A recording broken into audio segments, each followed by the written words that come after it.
どうも、弁天クルーのタイガです。最近はアウトレットと、セカスト探訪といって古着屋さんに置いてあるスニーカーをご紹介するのが多かったんですけど、久しぶりに手持ちのスニーカー紹介したいと思います。もうね、見えちゃってるんですけど、こちらです。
はい、シックスとビビアン・ウエストウッドのゲルサガです。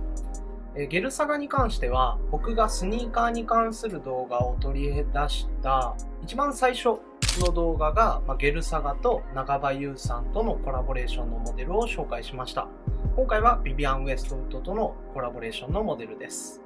ゲルサガとはどんなモデルかっていうお話なんですが、1991年に発売された、いわゆるクラシックランニングシューズです。一応市民ランナー向けに販売された、そこまで長距離を走らない、ランニング用のシューズとして開発されたそうです。で、その後もちょこちょこ販売してたそうなんですが、2018年に復刻という形で再リリースされたモデルでございます。僕もですね、2018年に出た、いわゆるネオンカラーのものをですね、一足持ってるんですけど、僕の中ではアシックス、いろいろ履いてきた中で一番好きなモデルです。履き心地としては、かなりザ・アシックスかなっていうような、長時間歩いてもほとんど疲れを知らずなモデルですね。じゃあビビアン・ウエストウッドの説明なんですけど、もうイギリスを代表とするもう世界的なファッションブランドですね。デザイナーはそのままビビアン・ウエストウッドさんです。彼女かなりファンキーな人で、講義のために戦車を使ったりとか、25歳年下の人かなと結婚したりとか、あとセックスピストルズのもともとプロデュースをしたりとか、かなり音楽とも密接でパンキッシュな方でございます。で、なんですが、洋服を作る時のスケッチとかはかなり繊細で綺麗な方ですね。で、今回のこちらのコラボレーションでございます。去年の確か夏頃かなに発売されたモデルです。3型発売されて、こちらのゲルサガと、あと DS トレーナーとハイパーゲルライトと一緒に3足発売されたモデルです。実は第1弾もあって、その時はゲルマイのニットと、カヤノ5かなが発売されております。カヤノ5も僕持ってるんですけど、かなりいい感じの色で、まだそうですね。メルカリとかでは手に入るのかな。気になった方、ちょっとぜひチェックしてみてみてください。僕はリークを見た時に、かなり一目惚れして、何がって言われるともう一見普通の白のスニーカーなんで、どうってことない。どっちかといえば、体育館シューズに近いような、ちょっとダサいようなっていう部類に入るんですけど、これですね、僕はもうクリアソールのこれを見た瞬間にちょっと心奪われて、後々ディティールの説明の時にご説明いたしますが、もうこれにやられたという経緯がございます。とは言うもののというか、実はもう全く履けてない一足になります。僕はスニーカー買ったら必ず履くタイプなんですけど、彼に関してはもう全く履けず、そのままの状態でコレクションとして残っているようなお品です。ではディティール見ていきましょう。まずミッドソールも白、アッパーも白です。タグにはですね、人工比較と合成比較っていう風にあったんですけど、ちょっとどれが天然のレザーで、どれが合皮がちょっとわからないので、多分なんとなくなんですけど、素材の違いで言えばトゥーキャップの方かな。このあたりが天然のレザーかなと思います。で、ここのトーボックスの方は多分なんですけど、合皮かなと思います。で、補強パーツがこのアシックスストライプとなってて、カオスとピスタグがございます。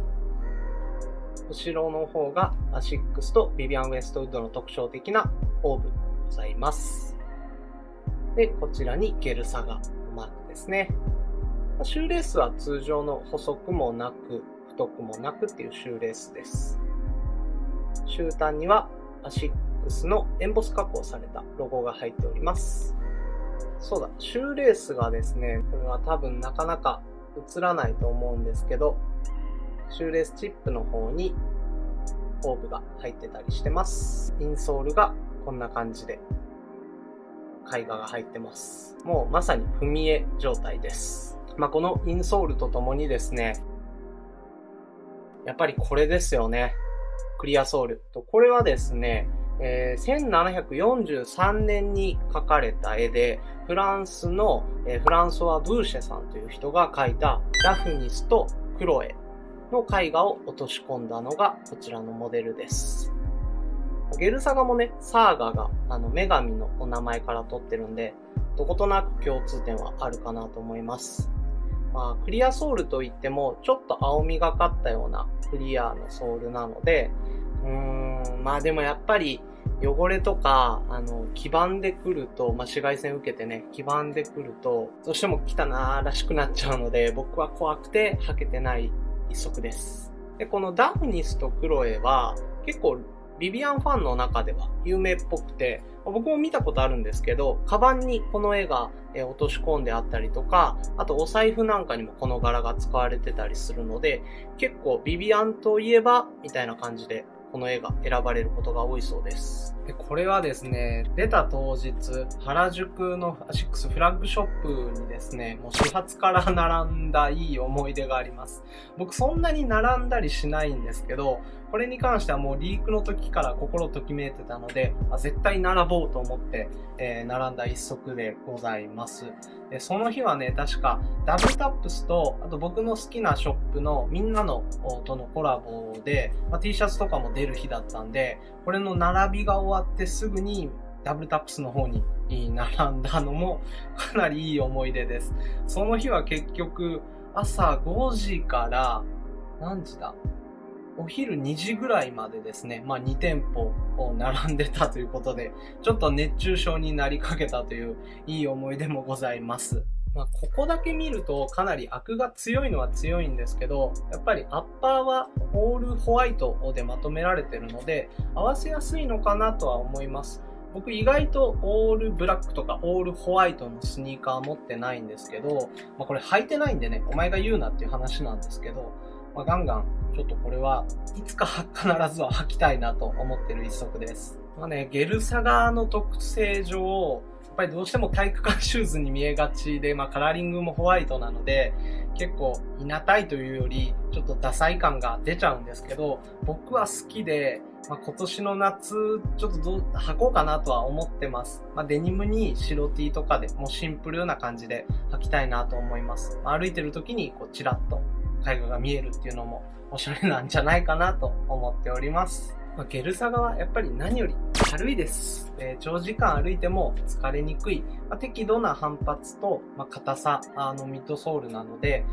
長時間歩くっていう方には本当におすすめでございます。アシックスもね、コラボものだけじゃなくて、インラインでも結構奇抜なカラーが出てたり、これいいなっていうカラーリングが結構多いので、皆さんもそのあたり調べてみてもいいんではないでしょうか。以上、今回はアシックスとビビアン・ウェストウッドのゲルサガをご紹介いたしました。